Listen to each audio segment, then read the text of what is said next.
there's just some bad moves happening in a lot of games. Right. Well, Topalov must be finally coming himself to a realization that he doesn't really have anything in this position. Exactly. The variation you're looking at, there's some action happening on the other board. Okay. The variation you're looking at, if you just back up just a moment before we get back to this position, let's just take a look at this game. The move you suggested after Queen E8. Oh, that said, on the other board, crazy things have happened. Magnus got this position and sacrificed the bishop, taking with check. Knight takes f7, and now the geometric rook to c6 with the bishop on the e3 square, making this file important. Not sure why the king decided it had to go to the e8 square. It could have stayed on g7, but now here comes the sacrifice, and now knight h8 doesn't work because of check. Well, you could also go pick up the knight if you wanted to, but also there's a check and taking the bishop on e3. So he has to now give him the g6 pawn and compete against these two pawns. Is it winning? The engines say it's much ado about nothing after this sequence. These two pieces should be fine. You'll be able to sacrifice for something, but it's a chance Magnus is going for. Still looks drawish, though. It's two pieces after all, and you're risking some possibility of losing. I doubt it, but still, black should be fine. We got some action at least in the game. Well, without question. Yeah, I would be kicking myself. Unnecessary, right? Oh, yeah. If I was in Mickey's shoes, I would be full of self-loathing. Why did I mean, I had such a perfect fortress. Why did I give the world champion this opportunity? Why must I suffer for another hour and a half? Yes. Well, the one thing I did like about Nimzovich was his famous complaint. Why must I lose to this idiot? You know, that's classic. Okay, you got to give a guy credit there. Well, but why am I such an idiot to give my opponent this incredible chance? Unnecessary. Okay, again, if you're a computer, sure, you'll defend it very easily. A human, it's very easy to blow it, even with the two pieces. We still expect Adams to hold the draw. I mean, he's still a strong GM. He has plenty of time on the clock. We don't really think that he's going to lose this necessarily, but it's become a little more difficult than it should have. Right. Meanwhile, it seems like Fabiano Caruana will be saving his position, and that will leave us with three people at the top of the standings as Hikaru Nakamura, Maxime Vacher, something out of nothing. And Adams played the way that seemed most natural to me, to move the bishop out of the way of the fork and then just push your own pawn. You got to say, I can't defend passively all the time. I have a pass pawn myself. Yeah. Let's push it. So getting out of the way of rook, to e6 check. Yeah, I always manage. He put his bishop on the long diagonal, which is fantastic, protecting, covering the pawns of the f and g pawn. Now white rook absolutely has to take to justify the sacrifice of the bishop. Clear. And now b5. And now, basically, Mickey is saying, my two pieces are going to handle your rook, king, and two pawns, and in the meanwhile, I'm going to use my b-pawn as a decoy to keep your rook tied up. Now, if I were white, I would want to get my rook behind the b-pawn, so the move I would find the most attractive and would be check. Okay. Okay, and we're going to move king d7. And let's get that rook. Well, I always think that one of the pardon me? Yes, please. most thematic ways of creating a draw in this position is to sacrifice both of the pieces for the pawns. And get king and pawn versus king and rook. Pawn versus rook type position. Okay. Now, I'm not so sure it'll always work, but it's... For that to work, however, your king's going to need to be up the board, and your pawn's going to need to be up the board. Right. So... shall we? King c6? No, the problem. Sorry. Knight d6. Knight d6. Knight d6, shutting everything off. I don't want to give you a tempo with g6 either. And the rook Knight d6, and now the harmony of the two pieces, and whatever you do with your pawns, king c7 is coming, and that rambunctious b-pawn is going to be galloping down the board. That's not easy. No, not easy at all. And especially because you, as white, want to push in a certain specific way. You never want to push g6 first, as I can always block it with knight e8, and then I have no idea what you're going to do afterwards. Yeah, then... you have to start with f5, but that's a little slow. So I can't... Well, I can't start with f5. No, right now? Because I'll be in in a fork Right. situation. So let me wait for that pawn to get a step or two closer. I'll go king h. Sorry, did you say you want to give me more steps? Okay. A step or two closer? All right. So If you wait, go insist, ahead. sir. All right, so then we go down, check, king, rook slides over. So this time, So probably I should play bishop c3, I guess. yeah, you gotta take a timeout to cover. Well, let me check you. That might be nice. Drive your king to a lesser square. I don't like this so much because of the move f5 you always have in store. Right. Okay, so maybe I was a little too greedy with that pawn push. Okay, but we're definitely after king after king h5, the two pieces, especially this bishop on d4, doing great work. Yes. Holding up the connected pass pawns. The money setup is the king on d7 and the knight on d6, so no need to push just yet. Just get I just agree get with that that. great setup first. So king to d7, D7 first. and the knight's headed to d6 on almost anything you do, and then start pushing those pawns. And that's Pushing what's going the to B be pawn. super. That b pawn, excuse me. Yeah. And that's what's going to be super dangerous apparently. And this is still a draw. Looks like Yeah. a draw. And well-contained draw. Right. Adams finding the ideal harmonious setup. Wow.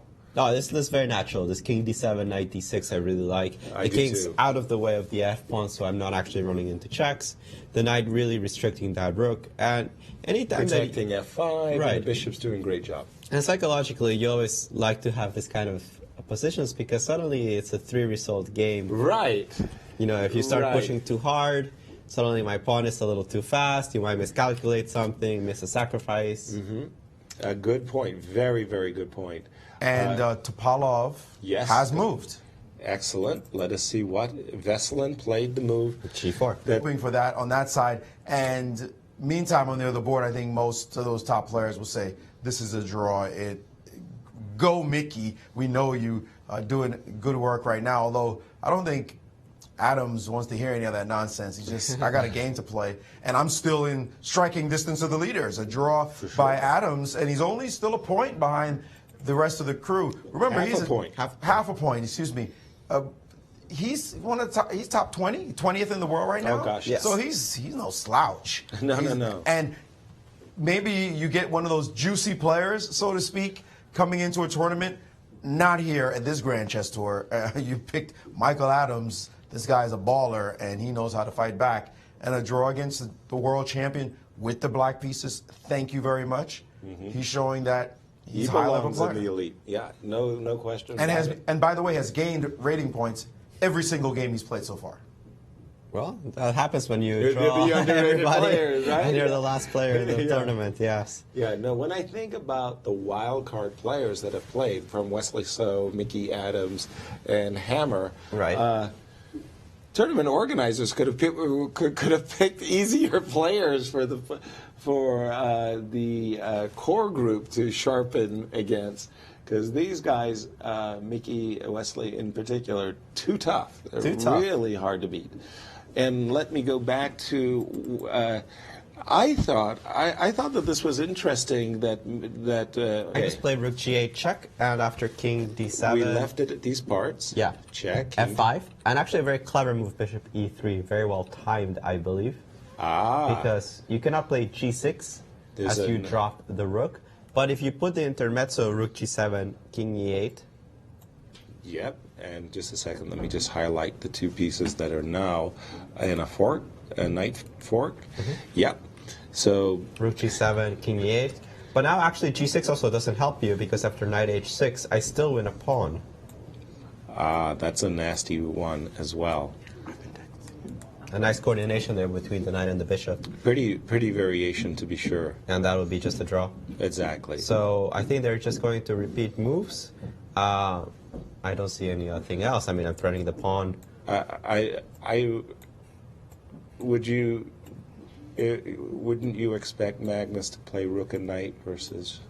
No. He defeated Erwin Lamy in Tata Steel. No, but that was rook and knight versus rook, but not rook versus knight. That is true. This was very basic. Yes. Okay, you're right. I stand corrected. Very good. So, but for Magnus, however, assuming this game does end in a draw, disappointing start. 4 draws? 4 draws. I mean, and he had problems with Vichy, and then he had problems not winning. Right. So, and we know Magnus, because of the tour lead standings, he really needs to win this London event. Yeah, he absolutely needs to. Yeah, and he's just not getting it. He's not getting the momentum that he needs, and you can see that his frustration is mounting. Right. And just by the way, I don't think that actually Adams has to allow the rook versus knight. Oh, yeah, good. because actually against King F3, doesn't he have Bishop D4? Much stronger, and he certainly does have Bishop D4. Not sure it works. Why not? Because Rook H7. It's probably the same thing. Knight takes F5, King E4. Okay, it's the same thing. You could get rook and you get rook versus knight, but okay, yeah. rook versus knight is quite simple. Exactly. Wow. All right, back to Favi. He played the first move right, Queen H2, and he played the second move right, Queen G1. So those were the ones we thought were easy to find. Easy peasy. Now comes the... And has played just beautifully and removed all the pawns from the board. So no longer does Magnus have a pawn on the board. He just has a rook cutting off a knight on the 7th rank, but it's I'm cutting off the king, but it's knight versus rook. He's going to have to take the pawn at some point, and there's no way to win that position. So Magnus is already admitting, as his body language clearly shows, that this is just a draw, and I've been playing for 5.5 hours for what?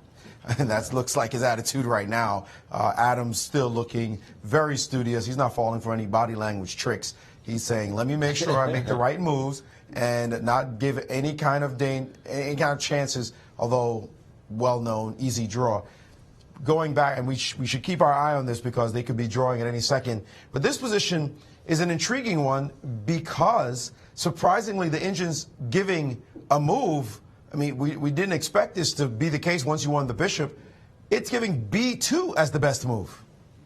And anything else as real advantage for white. It's hard to imagine. Let's say, for example, you put your queen behind this pawn. Now queen F5 check. And let's play a move like king to H8, and now king to B2, and it's not over. It's not over. It's still a little bit of work. It looks like you don't want this pawn to start going down the board, and these pawns will start to distract you a little bit. You're going to have to give him this B pawn. I don't know, guys. Even though the Indian's not giving a total win, is this rinse?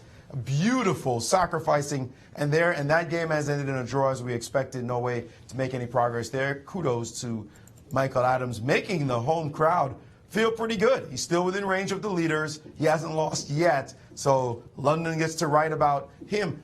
Has he played any bad games yet? Oh, it's pretty easily Actually, drawn. I don't think. Oh, if we look at the entire competition, has anyone played as consistently as him? Aronian. Anish and Maybe Aronian. Anish has not played consistently. In London with Tony Rich. Thanks, guys. I'm joined now by Michael Adams, who defended tenaciously over the past 5.5 hours against the world champion to hold the draw. Michael, can you tell me a little bit about your preparation going into the game? Was there a direction stylistically that you wanted to steer the game? Not really. I figured Magnus would go for some position with a lot of pieces on the board. I got that right, but I didn't really guess the opening. And it was an interesting opening. In fact, I know that Grandmaster Yasser Seirawan and Alejandro Ramirez were speaking about the particular setup with the bishop on D6, knight on E7. Is this known? Is it a normal type of setup, and have you played it before? I think I got the move order slightly wrong as usual, but, well, it's a slightly different idea. Sometimes the knight on F6 become a target if white pushes E4, E5, and that's the idea, to put the knight on E7, but of course when white plays with C4 instead, maybe the knight's not so well played. I had a blitz game with Kramnik that was a bit similar to what we had in the opening. And structurally, I mean, obviously it resulted in this type of position where you have active piece play, but you're really trying to hold more than anything, right? I mean, would you say that you had an advantage at any point in the game? No, I don't think so. But I mean, I thought my position at the opening was okay, but my a6 move, I thought, okay, why not just cut out b5, and then the knight was coming to c5, and then I didn't really like it much from then on. So you're the wild card in the tournament here. Do you think that puts any extra pressure on you to perform, or maybe to show your mettle in the games? I don't know. I don't think it matters too much. I mean, when the games start, everyone wants to do their best and they want to win. You can talk a lot about the other factors, but chess players are just motivated by playing chess, basically. This is very true. You heard it from Michael Adams. Thank you very much for joining us today. Back to you guys. Thank you, Tony. Interesting that Mickey was double guessing his a7, a6 because he suddenly felt that after Magnus got his knight to c5 that he was suffering. And speaking for Magnus, we'll have him very shortly here as he is ready for us with Tony Rich. World champion Magnus Carlsen tried every trick in the hat, but unfortunately it came up as a draw after the 5.5-hour battle. Magnus, I'm sure that's a disappointing result for you? Yeah, sure. So, was a little bit surprised that his fortress couldn't be broken down. It seems that in general in such positions it's possible to ground out the win, but I didn't see how. And then, yeah, I got an accidental chance sort of to sacrifice the bishop for the 2 pawns, so I thought I had to go for that. And right at the end, I just miscalculated a bit, but I don't think I could have won anyway. So Michael's the lowest rated player in the field. Did you have any expectations on how the game might turn out, or were you particularly targeting him and looking for a win in this game? Not really. I mean, it's not easy to beat any player here, but obviously in general today could have been a chance, but he defended well enough. And moving forward in the Grand Chess Tour in 2016, do you think that your approach to these series of tournaments will change at all given the extra prize money that's